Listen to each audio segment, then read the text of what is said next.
Dear viewers, আজকে আমরা আছি শ্যামলী আদাবরে। এখানে এক সম্মানিত ডাক্তার ভাই ওনার বিল্ডিংয়ে আমরা আজকে এই এলবি টপসনের 4 কিলোওয়াট আমাদের মোস্ট পপুলার যে প্যাকেজটা 4 কিলোওয়াটের সাথে এলবি টপসনের 200 অ্যাম্পিয়ার ব্যাটারি, এটা আমরা কমপ্লিট করছি। এবং এখানে জিঙ্কো 620 ওয়াটের 7টা প্যানেল দেওয়া আছে। এখানে আপনাদেরকে আমি হাইব্রিড সেটিংসের যে আসল বেনিফিটটা ওইটা আপনাদেরকে একটু আজকে আমি দেখাতে যাচ্ছি। এখন ডিসপ্লেতে খেয়াল করুন, আমাদের এই মেশিনে বর্তমানে কারেন্ট ইনপুট করা আছে, সোলার ইনপুট আছে এবং ব্যাটারিও আছে। এখন অলমোস্ট বিকাল 3:30।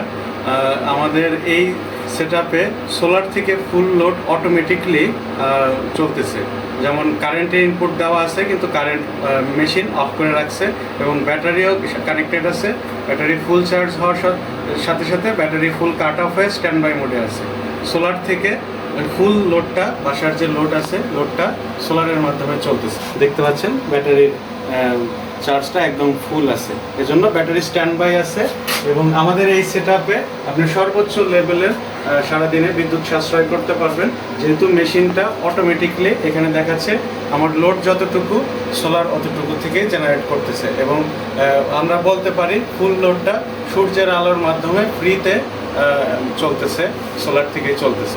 এসি ইনপুট 211, আমি যেটা বললাম যে আমাদের অলরেডি কিন্তু মেশিনে এসি ইনপুট করা আছে 211 ভোল্টেজ। আউটপুট 3.5 অ্যাম্পিয়ারে লোড চলতেছে, ব্যাটারি 100% এবং লোড চলতেছে 740 ওয়াট এবং ফুলটাই আউটপুট লোডটা ফুলটাই সোলারের মাধ্যমে আমাদের এই মেশিন থেকে ফ্রিলি চলতেছে।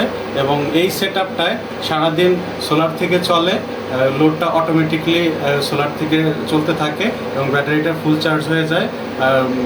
দুপুর 12টা-1টার ভিতরে ব্যাটারি ফুল চার্জ হয়ে যায়। এবং এই সেটআপে এসবিও মোডে সেট করা আছে। এই সেটআপটায় বিকাল 5টা থেকে রাত 12টা পর্যন্ত অটোমেটিকলি ডিজিটাল সার্কিট ব্রেকারের মাধ্যমে কারেন্টের লাইন অফ থাকে এবং রাত্রের বেলাও দেখা যায় রাত 12টা-1টা পর্যন্ত ব্যাটারি থেকেই এই সেটআপটা চলে। ক্লায়েন্টের এই সেটআপের উদ্দেশ্যই হচ্ছে সর্বোচ্চ লেভেলের বিদ্যুৎ সাশ্রয় করা এবং ক্লায়েন্ট মাঝে মাঝে দুপুরবেলা ইন্ডাকশন চুলায় রান্নার কাজটাও কমপ্লিট করতে পারে। ধন্যবাদ।